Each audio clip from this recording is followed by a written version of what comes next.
Hey everyone, my name's Ned, and today I'm making a brief overview of each of these story maps in ARK. There are 5 in total, and they have pretty major differences in resources, creatures, biomes, hazards, and even weather events. Now, the reason I'm only covering the story maps is because I'm going to break this up into 2 videos. So there will be the story map video, which is this one, and the non-story map, which includes the other 4. As of this recording, there may be more maps added in the future. I see a lot of new players in the game not exactly knowing what to do. All of these maps might look a little overbearing to them, and so I just wanted to make this quick video to kind of outline what kinds of things you'll find on each map, and so let's get right into it. Now, the first map chronologically, and the map that everyone has when they buy the game, is the island. This is a beautiful place with a wide range of biomes to explore and notes to find. It has high density of most resources and only has the base game resources at that, so no Scorched Earth, Aberration, any of that stuff. It's just the base game kinds of resources that you'll find on pretty much any map. It's also pretty good for all base game creatures as well, with fairly easy to find and balanced areas around the map, with a few niche areas like Carnivore Island where strictly carnivores spawn, and Herbivore Island where strictly herbivores spawn. As far as bosses go, the island has 4. The Broodmother, which is about easy to medium difficulty. The Megapithecus, which is, I would rank it more so being kind of medium. Dragon would be hard, and Overseer would be medium to hard, depending on the strategy and many other factors. Now, Scorched Earth is a good next step after beating the island chronologically, or just in general. There are many things you can get there that help on the island as well in other maps. It's a vast, hot, dry desert with new weather events to survive through. It's great for silica pearls and organic polymer, and has extra resources like sulfur, salt, sand, and cactus sap. You can also find new unique creatures that aren't found on the island, such as the thorny dragons, rock elementals, mantis, new types of bugs, shoulder pets, and wyverns, which are a significant thing in the game. You will quickly learn they are one of the most powerful tames. Scorched Earth has only one boss, which is the Manticore. I'd rank its difficulty as about medium compared to all the other bosses. It's not too bad, but you definitely need to kind of know what you're doing. Next up is the cave.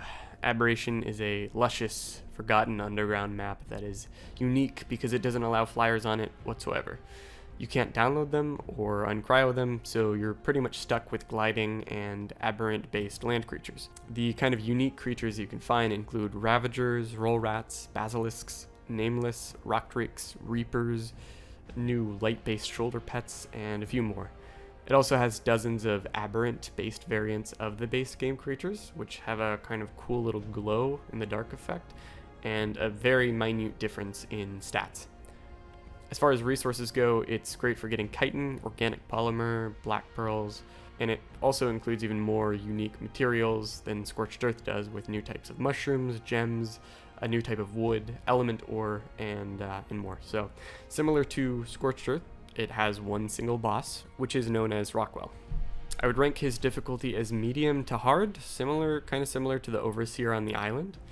Extinction takes the survivor to a new place with some peculiar rules they have to adapt to. You're on Earth now, and there are massive behemoths known as Titans which kind of ravage the planet. It has a wide array of biomes, such as the Central City, a sunken underground world, an overgrown silicate biome with really red trees, and 2 drastically different prototype arcs that are kind of landed near the city. One of them is kind of like a snow biome, and the other is a desert.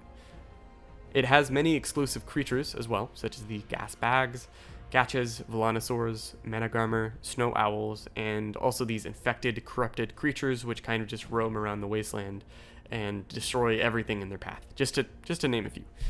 It's overall pretty average when it comes to resources, but it is by far the best for collecting both transferable dust element and non-transferable element. Now, bosses are unique on Extinction because they're all open world, meaning you can join in on the fight without ever having been there in the first place, when it started. It allows for more options this way, but with that comes greater difficulty. You can both tame or kill the first 3 Titans, and taming them is usually necessary to be able to kill the final King Titan. I would personally rank the Desert Titan as being easy, Ice Titan is hard, and the Forest Titan as very hard, mainly just because of how tanky it is.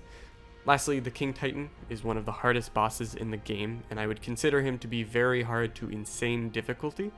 It really takes everything you've got, and it is extremely high stakes with what you're using to summon him.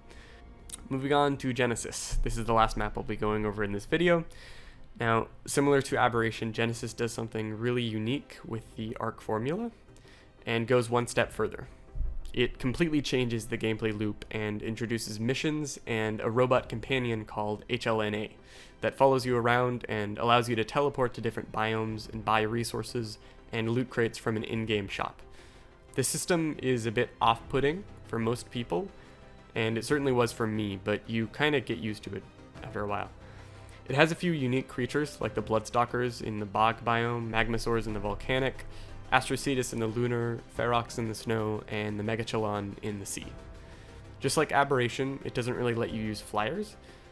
They still exist in the simulation, can be tamed, but they can't actually be ridden at all. You can't, I think even if you put a saddle on them, you can't actually ride them. When it comes to resources, it's a decent map for collecting non-transferable element and obsidian, among other things like black pearls and a few aberrant materials. Now, Genesis has only 2 bosses, but they are truly formidable. Unlike any other map, it has an underwater boss known as Moder. It's usually pretty tough, and I'd rank it as hard compared to the others. The second boss is called the Master Controller. He's probably the hardest boss in the entire game, on the same level as the Alpha King Titan. I would personally rank his kind of arena as insane difficulty, based on my own experiences with it.